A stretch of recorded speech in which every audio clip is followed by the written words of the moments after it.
Because life doesn't happen to you, it happens for you. I used to believe that who I was ended at the edge of my skin, that I had been given this little vehicle called a body from which to experience creation. Then I learned that everything outside the vehicle was part of me too. Our eyes are not viewers, they're also projectors that are running a second story over the picture that we see in front of us all the time. Fear is writing that script, and the working title is, I'll Never Be Enough. Now, fear is going to be a player in your life, but you get to decide how much. You can spend your whole life imagining ghosts, worrying about the pathway to the future, but all there will ever be is what's happening here, and the decisions we make in this moment, which are based in either love or fear.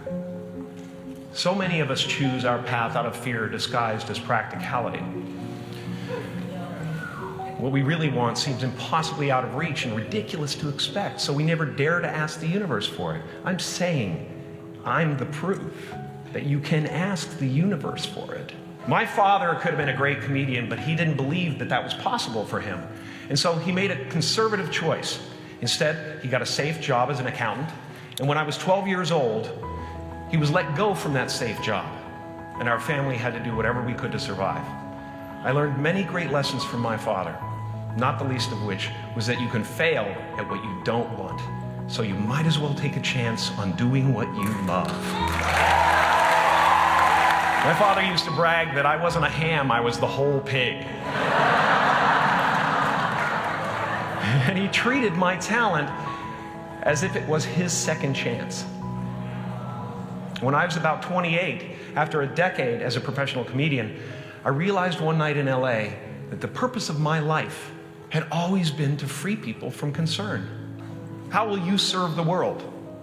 What do they need that your talent can provide? That's all you have to figure out. As someone who's done what you're about to go and do, I can tell you from experience, the effect you have on others is the most valuable currency there is.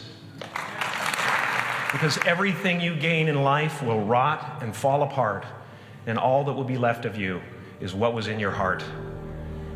My choosing to free people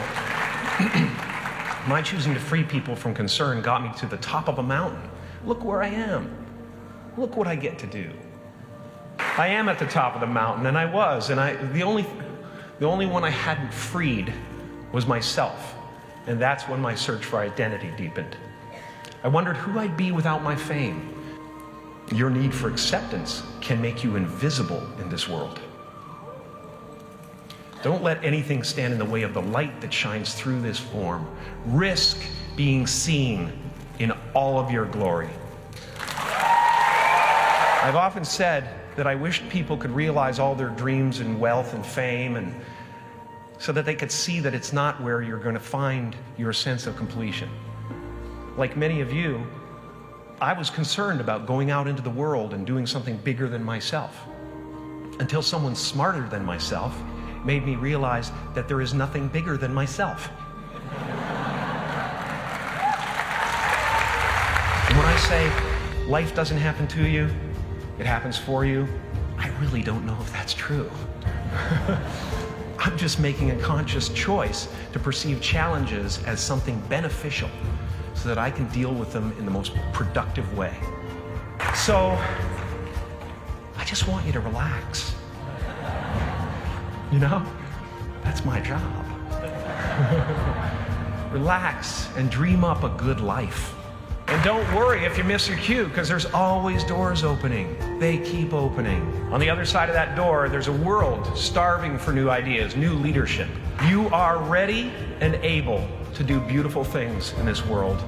And after you walk through those doors today, you will only ever have two choices: love or fear. Choose love, and don't ever let fear turn you against your playful heart. Thank you so much. I'm so honored.